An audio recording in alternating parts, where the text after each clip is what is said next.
তো যদি একটু মনোযোগ সহকারে তোমরা একটু বুঝে বুঝে চেষ্টা করো তাহলে সবকিছুই পারবে। তো কথা নয়, আমরা ফোকাস করি বোর্ডের দিকে। যোগ, তো মনে রাখবে যোগ হচ্ছে বাড়ে। এই যে পাশে লিখি যোগ মানে বাড়ে। এখন যদি যোগ করি, তাই না, ধর যোগ করি 5 যোগ 7, এটা কিভাবে যোগ করে? একটা কথা মনে রাখবে, এই নিচে যে সংখ্যাটা এটা তোমার কাছে থাকে কিসের ক্ষেত্রে? যোগের ক্ষেত্রে। কিসের ক্ষেত্রে? যোগের ক্ষেত্রে। এই নিচের সংখ্যাটা তোমার কাছে থাকে, আর উপরের সংখ্যাটা হচ্ছে তুমি নিবে, উপরের সংখ্যাটা তুমি তোমার কাছে আনবে। তো ধরো 7 তোমার কাছে আছে, তো তুমি কি আনতেছো? 5 আনতেছো। এখন 5 যখন তুমি আনবে তোমার কাছে কি বাড়বে না? অবশ্যই বাড়বে। তো 7 ধরো তোমার কাছে আছে, এই সময় 7টা আমার কাছে আছে, তুমি 5টা নিবে, 7-এর পর থেকে গুনবে, 5 পর্যন্ত গুনবে না। ওই 5টা যখন আনবে 5 পর্যন্ত গুনবে, 7-এর পর থেকে গুনবে 5 পর্যন্ত গুনবে। 8 9 10 11 12, ওই 5 পর্যন্ত আমি থেমে গেলাম। কত হলো? 12।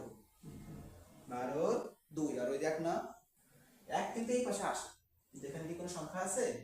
নাই। তার মানে ওই 1 বসে যাবে। বুঝতে পারছো বন্ধুরা? সিম্পল, অনেক সহজ।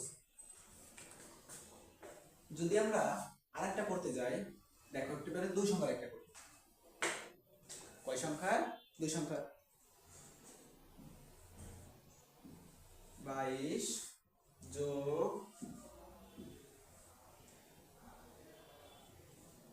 35, এটা যদি করি আরো সহজ।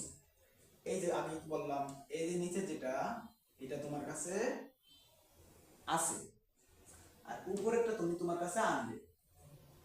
এখন তো একবারে তো 35 ধরা যায় না, কি করতে হয়? আমরা তো আগে শিখেছি যে একটা সংখ্যাকে সবসময় ধরতে হয়, আর ওই 10-এর উপরে গেলে এই পাশের সাথে যোগ করতে হয়, এটা তো শিখেছি।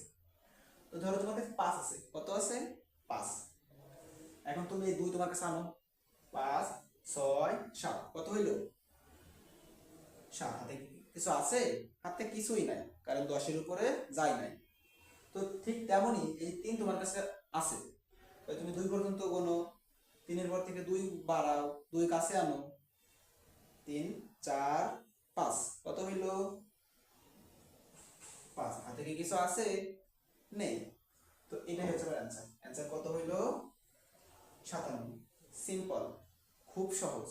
যদি তুমি নিজের মতো করে সাজিয়ে এইভাবে